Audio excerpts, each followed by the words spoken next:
नमस्कार, बहुत बहुत स्वागत है आपका आर्टिस्टिक टॉक विद संकल्प श्रीवास्तव में।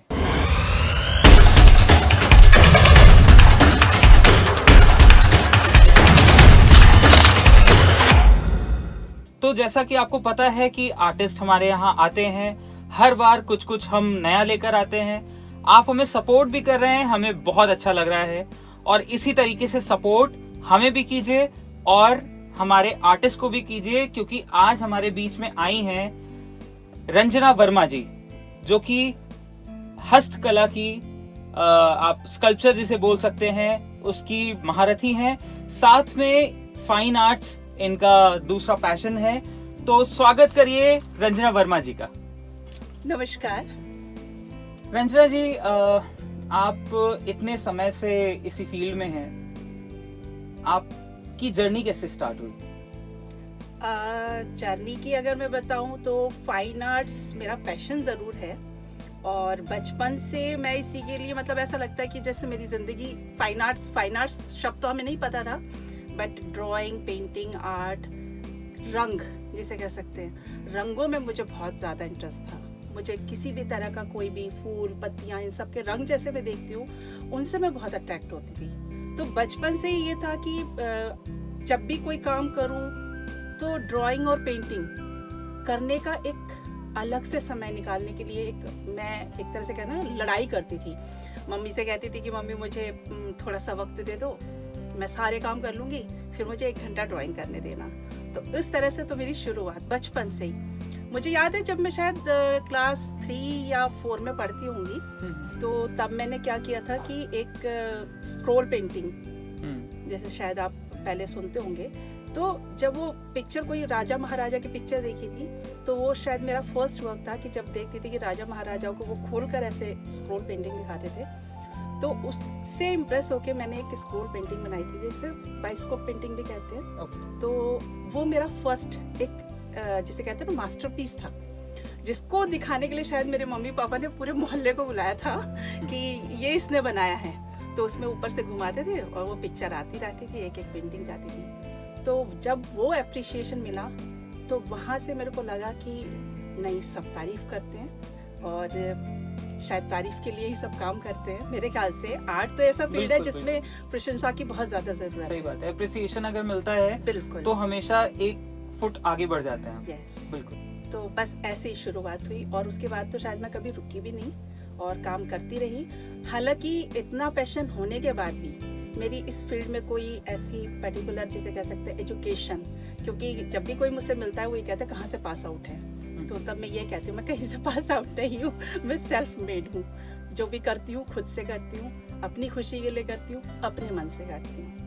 Okay. तो बस इसी तरह से शुरुआत। अच्छा, being in a Bengali family, आपके क्या फैमिली में पीछे से कोई आर्टिस्ट हैं आपके?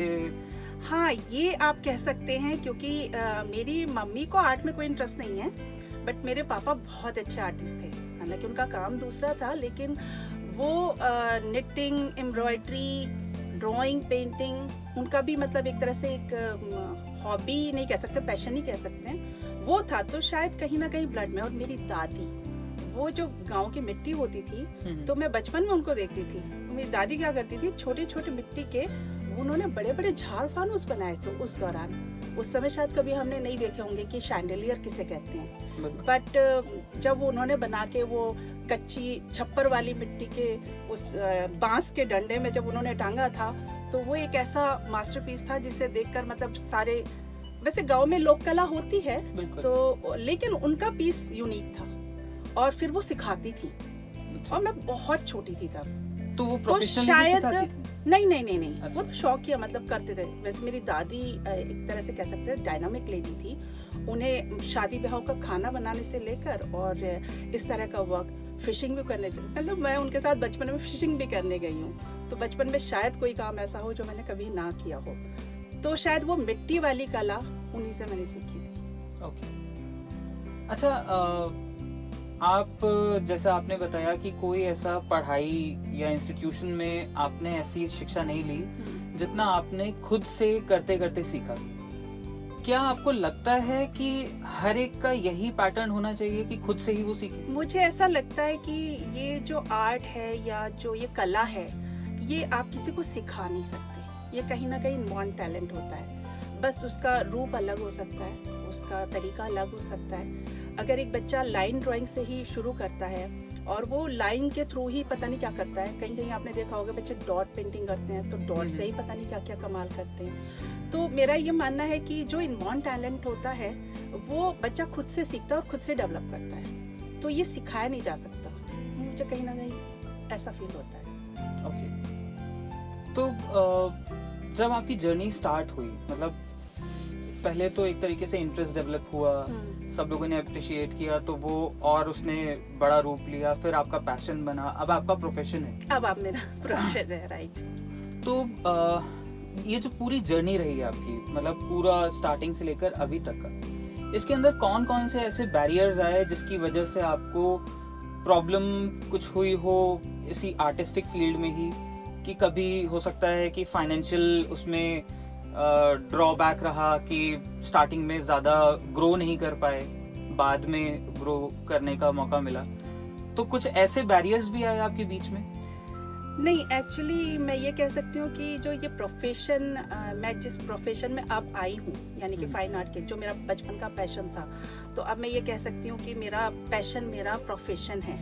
तो ये चीज़ मुझे गिफ्टेड है, मतलब ये इसके लिए मैंने कोई कोशिश नहीं की, इसके लिए मैंने कभी कोई ऐसा नहीं कि मैंने ट्राई किया, ये मुझे एज ए गिफ्ट मिलता चला गया।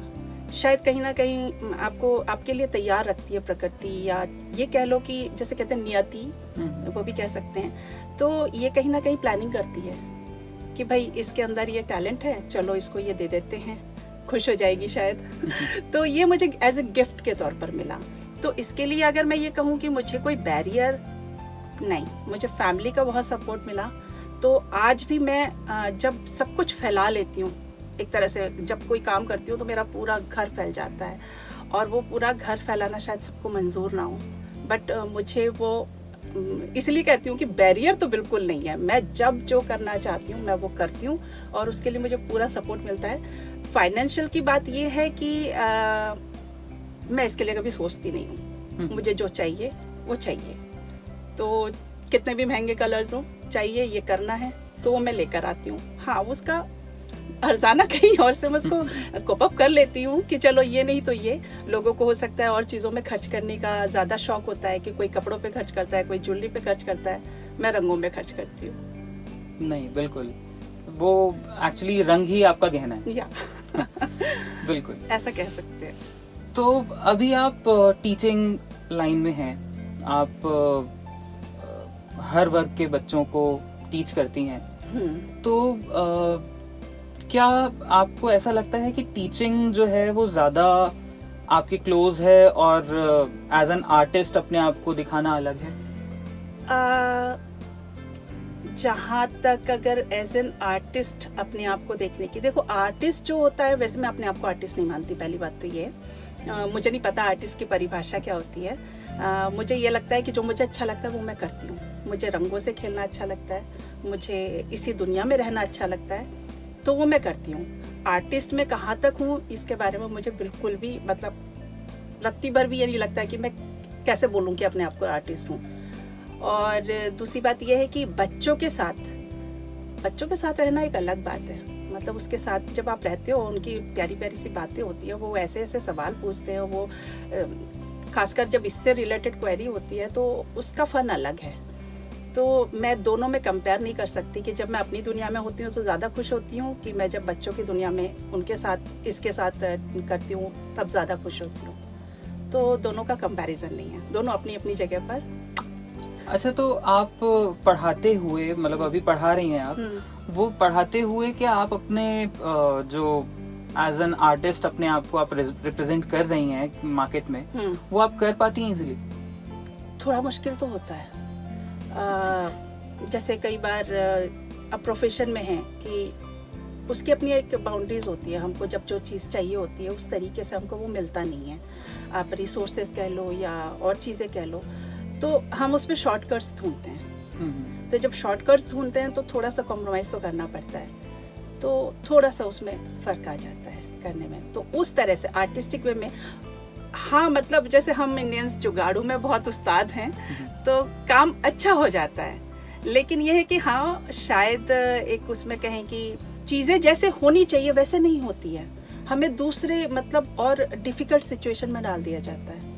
तो उसमें अपने आप को जस्टिफाई करना या उसको आगे उस तरीके से कंप्लीट करना और पूरा 100% देना थोड़ा डिफिकल्ट हो जाता है। तो आप एक पत्नी भी हैं, आप माँ भी हैं, आप बेटी भी हैं, आप बहन भी हैं, सारे रिश्ते नातों को भी संभालना पड़ता है। बिल्कुल। तो उन रिश्ते नातों को संभालते हुए अपने प्रोफेशन को कैसे आप मैनेज कर पाती हैं? क्योंकि मैंने ज्यादातर देखा है कि आर्टिस्ट जो होते हैं वो अपनी धुन में रहते हैं, वो ज्यादा रिश्ते नाते संभाल नहीं पाते हैं, वो अपने ही उसमें लगे रहते हैं। फिर बाद में वो उनको बाद में सेल्फ रियलाइजेशन होता है कि नहीं यार, मेरी फैमिली भी तो है मेरे पास, मुझे उनको भी तो टाइम देना है। लेकिन वो जिस टाइम पे वो अपनी धुन में रहते हैं उस टाइम पे वो सब दीन दुनिया से अलग हो जाते हैं। बिल्कुल। आपके साथ भी ऐसा है? जब मैं काम करती हूँ तो ऐसा होता है, अक्सर होता है, तो थोड़ी चीज़ों से कॉम्प्रोमाइज़ तो करना ही पड़ता है, लेकिन वो मैनेज हो जाता है जब आपके पास में सपोर्ट होता है। तो एक फैमिली का सपोर्ट, जिसमें मेरे बच्चे भी मेरी पूरी सपोर्ट करते हैं, स्पेशली मेरे हस्बैंड, उनका सपोर्ट का तो मैं मतलब मैं ऋणी हूँ एक तरह से, क्योंकि वो मुझे बिल्कुल ऐसा एनवायरनमेंट देते, ठीक है तुम्हें जितनी देर रमना है, जितनी देर करना है करो, बाकी मैं देख लूँगा। तो जब आपको इस तरह का एक सपोर्ट मिलता है तो आप शायद कुछ भी कर गुजरते हैं। तो मेरे को हमेशा ये सपोर्ट मिला, तो मेरे लिए जिम्मेदारी पहले है। काम तो मैं करती हूँ, कभी जब धुन चढ़ जाती है तो फिर ऐसा लगता है कि नहीं ये करना है, तो वो मैं करती हूँ, लेकिन सपोर्ट के साथ में। तो उस लिहाज से मुझे कभी कोई डिफिकल्टी नहीं होती और मेरे को घर की जिम्मेदारी में भी कोई परेशानी नहीं आती। मतलब वो फील्ड भी मैं अच्छी तरह से संभाल लेती हूँ, प्रोफेशन भी अच्छी तरह से संभाल लेती हूँ, और अपना आर्टिस्ट वाला जो कोना है अपने लिए, जो मेरी दुनिया है, उसको भी संभाल लेती हूँ। आपके फेवरेट आर्टिस्ट कौन है? जामिनी रॉय। ओके। मुझे उनका वर्क मतलब ऐसे जैसे कहते हैं ना कि एक जिंदगी को सीधे तरीके से डिपिक्ट करना, वो शायद उनके आर्ट में नजर आता है मुझे। तो मैं उनके आर्ट से ही सबसे ज़्यादा, और अगर एक नाम मैं और लूँ तो राजा रवि वर्मा। मतलब वो तो अमेजिंग आर्टिस्ट हैं, उनकी आर्ट की तो देखो तो मेस्मराइज हो जाए। तो मेरे ये दो ही आर्टिस्ट हैं इंडिया में।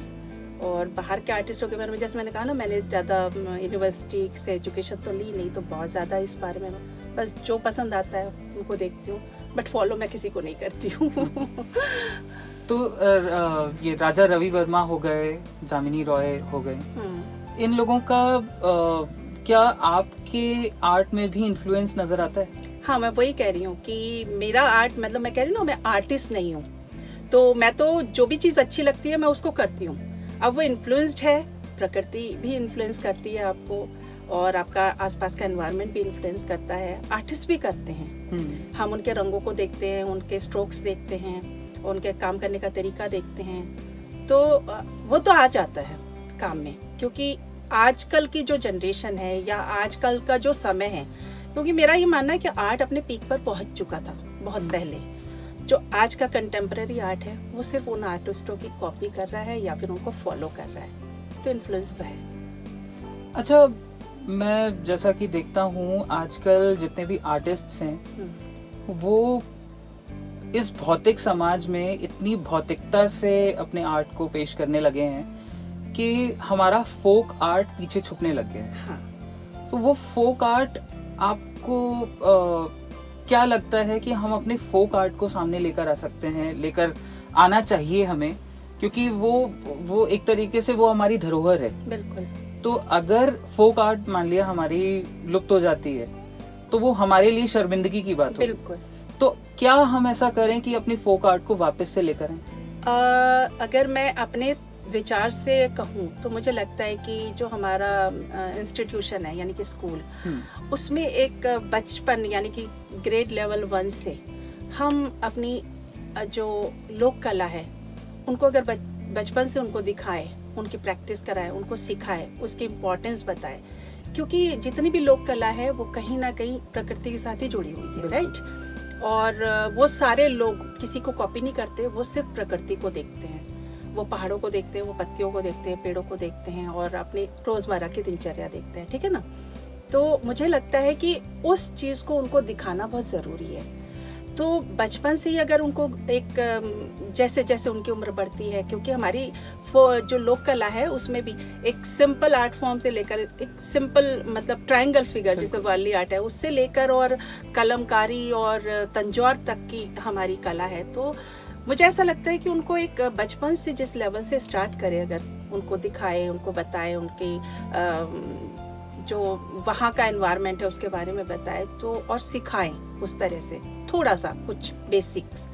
और उनको जैसे मैं अभी अपने स्कूल का ही बताऊं कि मैं अब जब करती हूँ तो जब बच्चे कहते हैं मैम हमारे पास ये रंग नहीं है, तो मैं कहती हूँ हल्दी ले आओ, आलता ले लो, रोली ले लो और चावल ले लो और मम्मा से कहो इसे थोड़ा पीस दे, तो ये सारे कलर लेके हम कर सकते हैं। अभी लॉकडाउन में मैंने उनके साथ में इसी तरह से वर्क कराया कि कभी नेचुरल कलर्स का या नेचुरल रंगों का भी उपयोग करके देखो, लोक कला में यही इस्तेमाल होता है। तो वो सब जब पढ़ते हैं, क्योंकि आजकल गूगल सर्च का ज़माना है, तो गूगल में सर्च करके बच्चे तो पता लगा लेते हैं कि क्या क्या यूज़ होते हैं, लेकिन उनको ये बताना भी ज़रूरी है कि ये यूज़ कैसे करते हैं। तो जब वो यूज़ करते हैं तो उनको लगा कि नहीं इसमें रंग अच्छा आता है, हल्दी का रंग भी अच्छा चढ़ता है, सिंदूर का रंग भी अच्छा आता है, पत्तियाँ पीस लेंगे तो हरा रंग मिलेगा।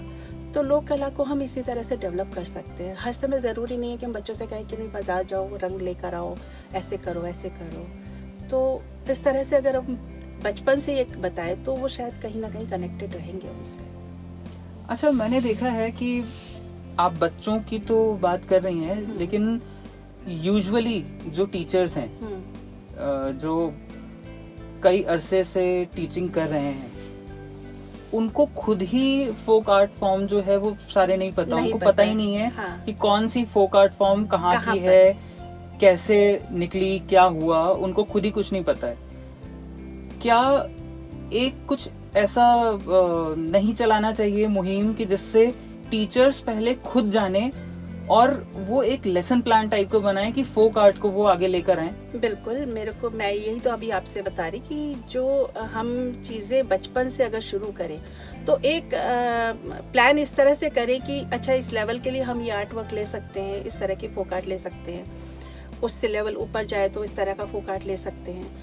और टीचर का सबसे पहले तो ये आजकल के जो टीचर्स होते हैं या कोई भी जो आर्ट करना चाहता है, सीखना चाहता है, वो शॉर्टकट में बिलीव करता है। जब मैं किसी को सिखाती थी तो मुझे याद है कि हमारे हिंदुस्तान में स्पेशली ट्रेंड है कि शादी से पहले, जब मैं अपने ज़माने की बात कर रही हूँ, आजकल तो शायद बच्चों में इंटरेस्ट भी थोड़ा धीरे धीरे ख़त्म हो रहा है, टेक्नो से भी ज़्यादा हो रहे हैं। उन्हें आर्ट वर्क करना है तो वो लैपटॉप पे करना है या मोबाइल में करना है, स्मार्टफोन में करना है। तो जब हमारे टाइम में था तो जो अधिकतर आते थे वो शादी से पहले आते थे और 2 पेंटिंग बनाते थे वो, कि ये दिखाने के लिए हमें आर्ट आती है, हमें पेंटिंग आती है, यानी मैं आर्टिस्ट हूँ। तो वो आते थे और टीचर हमसे सीखते थे, 2 ब्रश मारा, मैम ये बिगड़ गया इसको ठीक कर दो, हम ठीक कर देते। तो जो चीज़ें हैं मतलब स्टार्टिंग ही गलत है। जब आप किसी चीज़ में घुसते हैं, कोई चीज़ अगर आपको करनी है तो बेसिक जानना बहुत ज़रूरी है। बिल्कुल। अगर आप डॉट नहीं लगाएंगे तो लाइन खींचनी नहीं आएगी, लाइन नहीं खींचेंगे तो आगे की फिगर नहीं बनेगी। तो जब ये बेसिक प्रैक्टिस नहीं करेंगे और अगर उन्हें शुरू से नहीं बताएंगे, जैसे अभी कल परसों एक क्वेश्चन मेरे सामने आया था कि मैम केवमैन कैसे पेंटिंग करते थे, तो वो चर्चा शुरू हुई कि केवमैन कैसे पेंटिंग करते थे। तो फिर उनको बता रहा कि कैसे शुरू करेंगे, पत्थर से पत्थर के ऊपर अगर स्क्रैच करेंगे तो स्क्रैच से उसके अंदर कार्व होगा, कार्व से पेंटिंग बनेगी।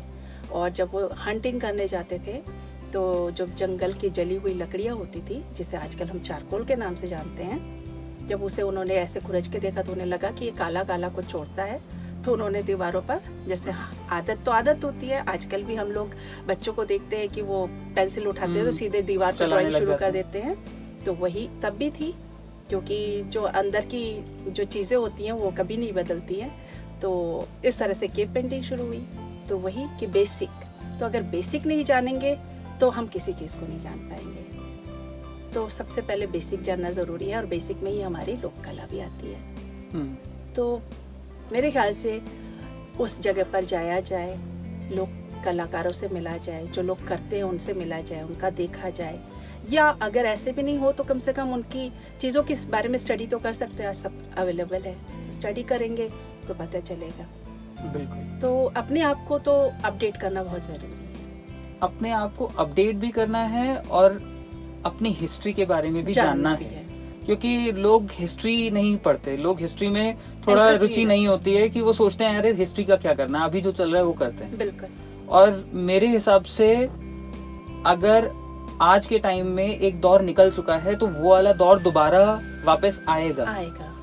साइकिल का पहिया है। हाँ बिल्कुल, लौटता जैसे तो आएगा। जैसे आजकल रीमेक सॉन्ग्स हैं, हाँ। वो पुराने वो वापस से उठा के फिर बनाते पीक हैं। पर पहुंच चुका है, मैंने कहा ना, आज हम या तो उसको कॉपी कर रहे हैं या उसको मॉडिफाई कर रहे हैं, बिल्कुल यही हो रहा है। तो बस, लेकिन अच्छी बात है, हम पुरानी चीज़ों को रिवील करते हैं, पुरानी चीज़ों को लेकर वापस आते हैं, मॉडिफाई भले ही करते हैं लेकिन चीज़ तो वही है, तो अच्छी बात है ये। बस ये है कि उसका बेसिक नेचर वही रहना चाहिए। बिल्कुल।